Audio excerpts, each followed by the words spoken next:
بسم اللہ الرحمن الرحیم۔ اللہ کے نام سے شروع جو بڑا مہربان اور نہایت رحم والا۔ السلام علیکم، میں ہوں محمد عثمان علی بٹ۔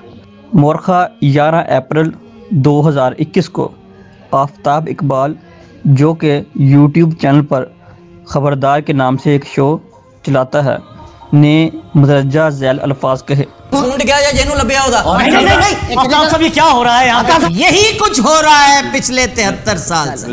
دیکھیے اخلاقی گراوٹ کا عالم کہ اس کا فون گرا اور اپنے سارے دکھ بھول کے صرف مال غنیمت سمیٹنے، یہی کچھ انہوں نے کیا تھا جنگ احد کے موقع پر۔ بالکل۔ اور یار ٹوپی کندی ہے میں نے اخلاقی گراوٹ کا عالم کہ اس کا فون گرا ہے اور وہ اپنے سارے دکھ بھول کے صرف مال غنیمت سمیٹنے میں لگا ہوا ہے۔ یہی کچھ انہوں نے کیا تھا جنگ احد کے موقع پر۔ اصل اخلاقی گراوٹ تو یہ ہے کہ جن کے بارے میں قرآن مجید نے کہہ دیا رضی اللہ عنہم، اس پاک گروہ کے بارے میں 15ویں صدی کا ایک حیا باختہ، بے دین و بے ضمیر، خود ساختہ مراسی و دانشور اخلاقی گراوٹ کے الفاظ استعمال کرے اور کوئی اس کی گستاخ زبان کو لگام دینے والا نہ ہو۔ جب آفتاب اقبال نامی بانڈ نے یہ الفاظ بولے اور پھر مثال کے طور پر جنگ احد کا حوالہ دیا اور اس کو صحابہ کرام علیہم رضوان کے ساتھ جوڑا، تو وہاں پر بیٹھے لوگوں نے بالکل کہ اس بات کی تصدیق کی کہ آپ بالکل ٹھیک فرما رہے ہیں، ہنسے اور تالیاں بھی بجائے گئیں۔ اولاً تو جنگ احد کے واقعے کو بالکل غلط رنگ میں بیان کیا گیا۔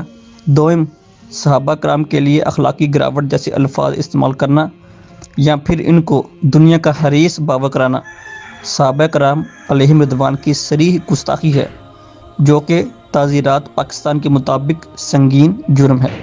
لہٰذا درخواست ہے کہ پیمرا آفتاب اقبال اور وہ لوگ جنہوں نے شو میں آفتاب اقبال کی بات کی تائید کی ہے کے خلاف سخت قانونی کارروائی کی جائے۔ نیز یوٹیوب پر اور بھی بے شمار ایسے چینل ہیں جو کہ دبے دبے الفاظ میں ڈائریکٹ یا انڈائریکٹ صحابہ کرام علیہم رضوان کی جو گستاخیاں وہ کرتے ہوئے نظر آتے ہیں۔ اس ویڈیو کی وساطت سے پیمرا اور خصوصاً prime minister of Imran Khan, جنہوں نے ریاست مدینہ کا دعویٰ کیا ہوا ہے، ان سے ہماری مؤدبانہ گزارش ہے کہ برائے مہربانی ان تمام کی جو چینلز ہیں ان کو بند کیے جائیں اور ان کو کڑی سے کڑی، سخت سے سخت جو سزا ہے وہ دی جائے، تاکہ جو مزید آنے والے جو لوگ ہیں جن کا یہ ذہن خراب کر رہے ہیں یا جن کا ارادہ ہے وہ اس سے سبق حاصل کر سکیں۔